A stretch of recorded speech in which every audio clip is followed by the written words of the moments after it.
اعوذ باللہ من الشیطان الرجیم بسم اللہ الرحمن الرحیم۔ ہمیشہ کی زندگی۔ رسول اللہ صلی اللہ علیہ وسلم نے فرمایا، جب اہل جنت جنت میں چلے جائیں گے اور اہل دوزخ دوزخ میں چلے جائیں گے تو موت کو لایا جائے گا اور اسے جنت اور دوزخ کے درمیان رکھ کر ذبح کر دیا جائے گا۔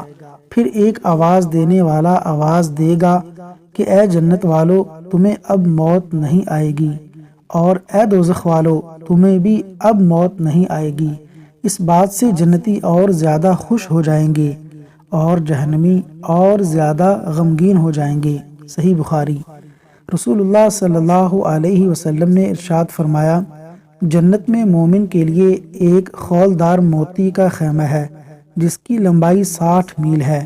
اس کے ہر کونے میں مومن کی بیویاں ہوں گی جو ایک دوسرے کو نہیں دیکھ سکیں گی، اور مومن ان میں سے ہر ایک کے پاس جایا کرے گا۔